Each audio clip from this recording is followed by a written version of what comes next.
Bhagavatam. Krishna himself declares that the Acharya is non-different from him. The spiritual master is non-different from Lord Krishna himself because he is a true representative of Lord Krishna in the disciplic succession. The spiritual master is not just the conveyor of Krishna's will, he is also the gateway to Krishna. On Krishna's behalf, he receives the disciples' service and bestows mercy.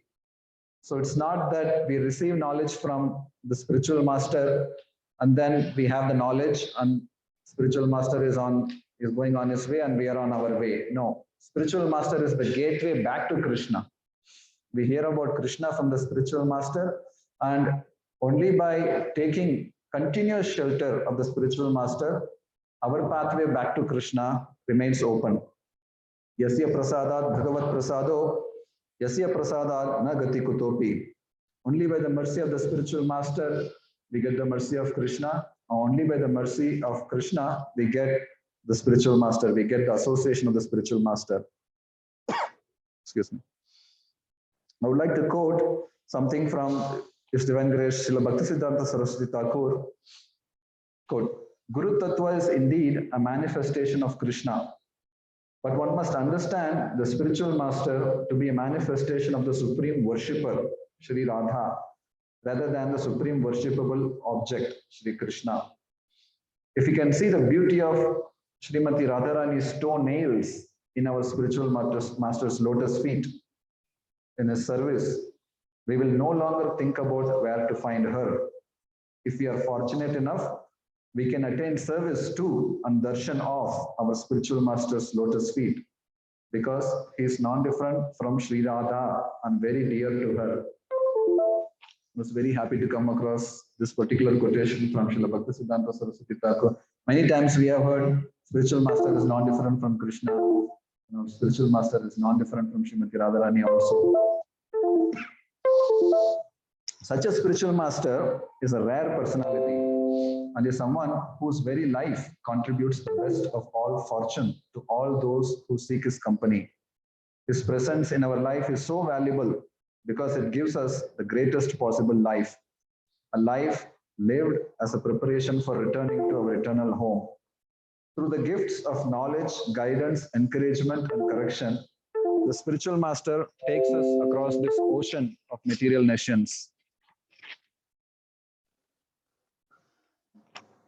So that is the position, the exalted position of the spiritual master. Now Vyasa Puja. During the course of our lives, Vyasa Puja offers us a precious annual opportunity to meditate on and better appreciate our spiritual master's gifts. In composing our offering to the spiritual master, we go deep in our heart, going beyond the routines and superficialities that frequently crowd our consciousness. We focus on that which matters the most, the supreme treasure of Krishna Bhakti, with which the spiritual master has enriched our heart. And by hearing the offerings of other devotees, we see those devotees with greater appreciation, not just for their functional roles in this world, but also as devoted and exalted souls committed to the spiritual master's service.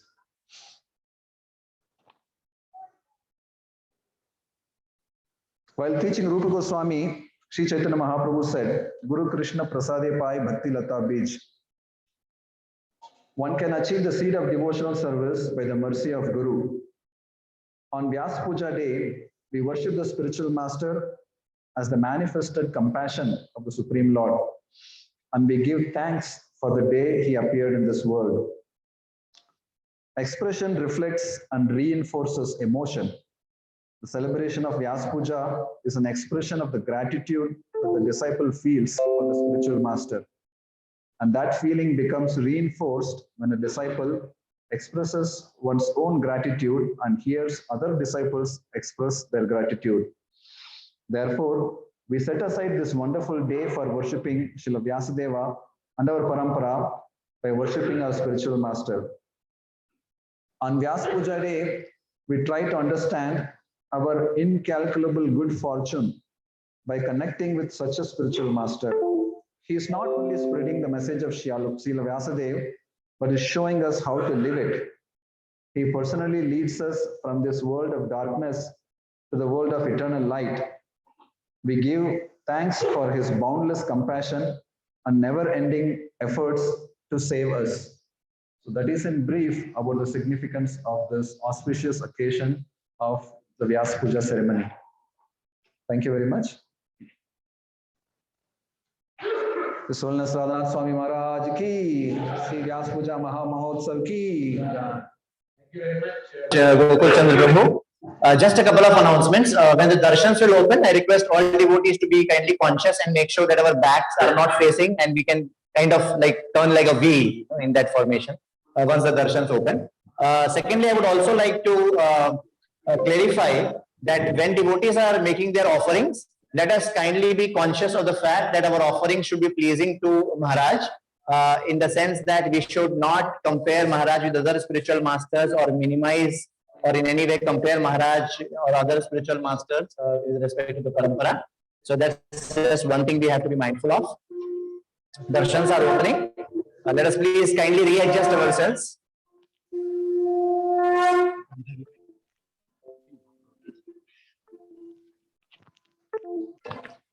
Jai Shishi Gandharika Girdhari Mahaprabhu ki Jai. So the rest of the program now is going to be as follows. We are going to request devotees one by one to make their offerings. The offerings will go on till about 5:45 or 6 p.m. After which we have Pushpanjali, cake cutting, Gurvashtakam and closing Kirtans.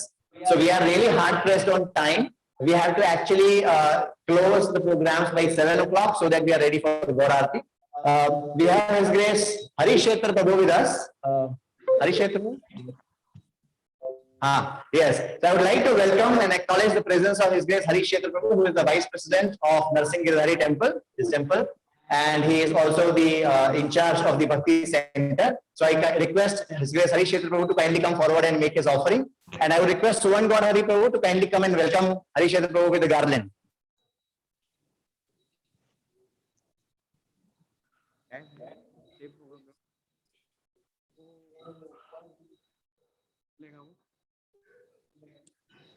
Haribo.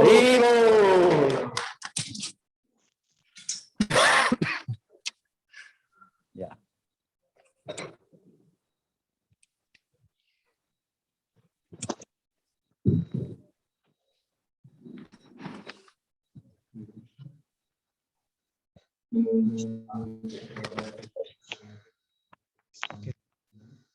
Namaste, Saraswati Devi.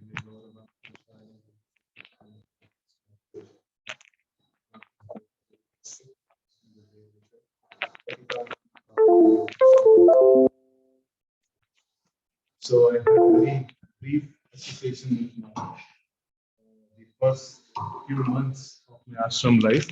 I had the good fortune to be in the Chowpatty temple and be under the training of Gauranga. So that time we just lived, the ashram was just in the close proximity to Maharaj's room, and every time we pass by, we can actually have a little glimpse of darshan. And also, one time I was just sitting and chanting in the corridor, and Maharaj just came and stopped by, and I just got up, and then he embraced me. So it was like a very amazing hug. So it looked like I got lost, in the whole spiritual realm. So that was one experience. And in fact, in our VTA at the time, like few other devotees were there. So one devotee had a counter of how many times he received the hug from Maharaj. And his goal of life was 100 times he has to get. And it was somewhere around 50, 60, it was going on like that. So that was one thing, which Maharaj, like if you're there around, so probably like you will get a hug from Maharaj. So it's quite common, this one. And it is a very, very pleasantly surprising sometimes, and it is very blissful also. That is one thing. And then we have heard about Maharaj's humility a lot.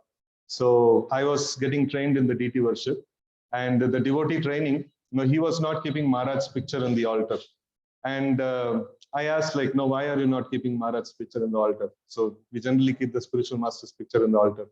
So then he told, no, Maharaj is here. So when he comes to take darshan, if he finds his picture in the altar, he finds it a little uncomfortable. So then he told, like, no, you can keep your Guru Maharaj picture in the altar, no problem. So that was like this one. So we can see that, like, Maharaj was, he finds it a little difficult to find his photograph in the altar, like, no, or it shows his humility that he doesn't want to see his picture in the altar. So like that. And then apart from that, I have derived a lot of inspiration from Maharaj's lectures. In fact, in my early days of Krishna consciousness, I had the opportunity to hear the South Indian Yatra lectures. So that was like quite nice. We come from the South Indian background, and all this pastimes related to South India, they touch the heart a lot. And hearing from Maharaj, he has a very amazing graphic kind of a presentation where he makes it so lively, makes the whole pastime appear as if it is happening in front of our eyes. It's sometimes devotees call Maharaj as transcendental storyteller. So it's like amazing. Though when he narrates the pastimes, it becomes really, really very amazing to hear. So these are some of the things. And one thing, I was very much touched by the loving attitude that was created by Maharaj in the temple there. And also one incident that happened, there was some discussion in the Brahmacharya ashram was happening at the time. For some kind of an evaluation, they wanted to make a test or an exam, something like that. And Maharaj told no exams in the ashram. So everybody are like, no, he didn't want to have something of that sort. No, he wanted everything like more spontaneous, free flowing, and the things of that sort. So in that way, like we can see that Maharaj's mood was he wanted to create a very homely environment, a very loving environment, and it was very, very touching kind of a touching kind of a place. So these are some of the few things which I had fond memories from my past.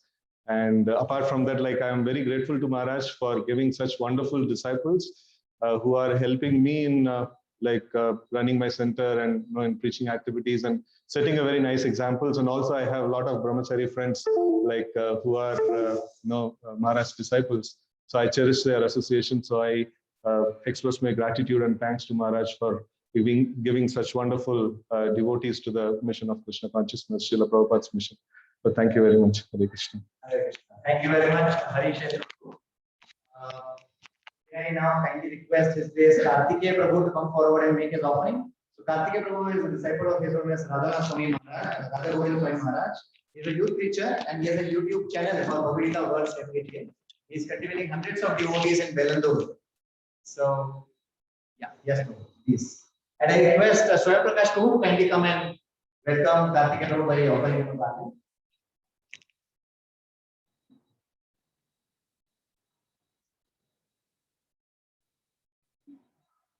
And while Kartikeya Prabhu makes his offering, I request one more Prabhu to be ready to come. Mukam karoti vachalam pangum langhete girim yat kripatham vande Shri Gurum Dinatarinam Paramananda Madhavam Shri Chaitanya Ishwaram. My repeated obeisances at the lotus feet of His Holiness Radhanath Swami Maharaj and our dear grandfather, His Divine Grace A.C. Bhaktivedanta Swami Srila Prabhupada. I feel myself to be very fortunate that I was in Mumbai for a good amount of time and I was connected to the Chowpatty temple.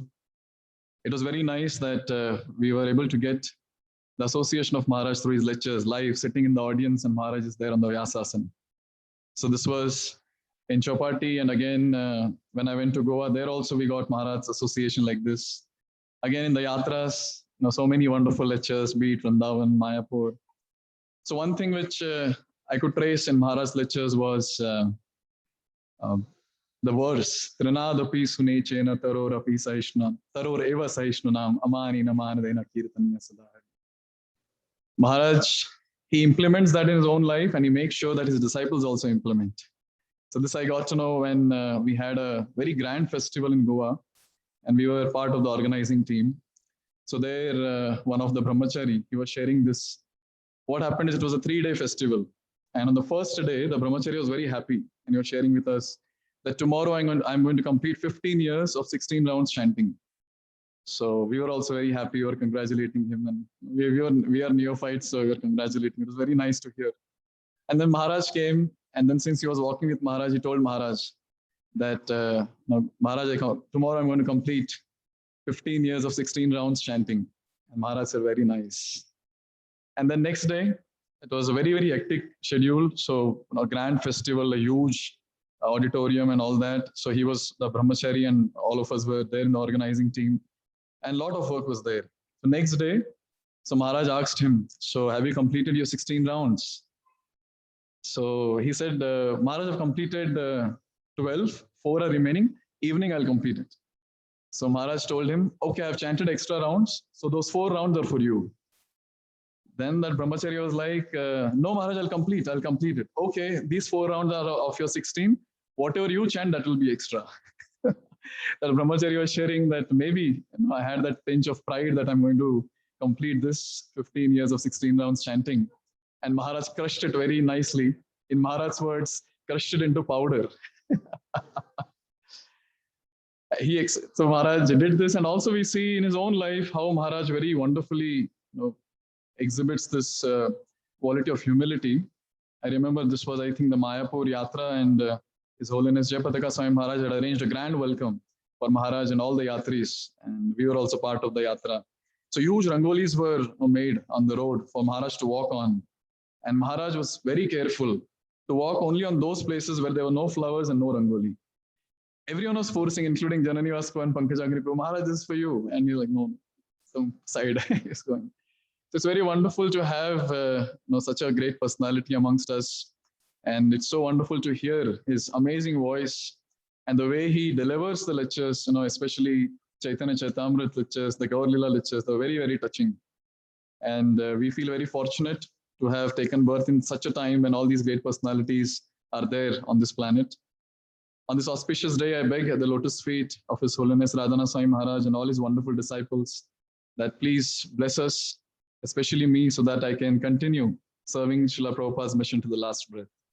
Thank you very much. His Holiness Radhana Swami Maharaj ki jai, Jagat Guru Srila Prabhupada ki jai. Thank you, Karthikeya Prabhu. So I request all devotees to now kindly limit your offerings to 2 to 3 minutes. I know all of us have to pour our hearts out, and we can keep going, we can keep on speaking.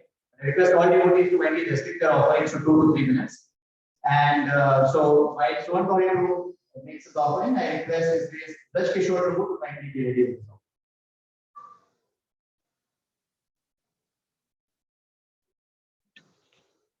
Hare Krishna.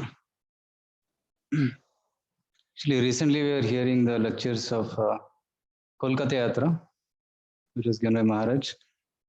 So Maharaj chose Kolkata for Yatra, and he set the nice mood for why we are going to Kolkata. Generally, we think that Kolkata is a city, it was headquarters of the British Empire at the time, and why we are going to Kolkata. But actually, Kolkata is also a holy place for all the ISKCON devotees because it's the birthplace of Srila Prabhupada. And Maharaj loves the Kolkata so much that Maharaj is investing so much of time and energy in bringing up the center. And recently that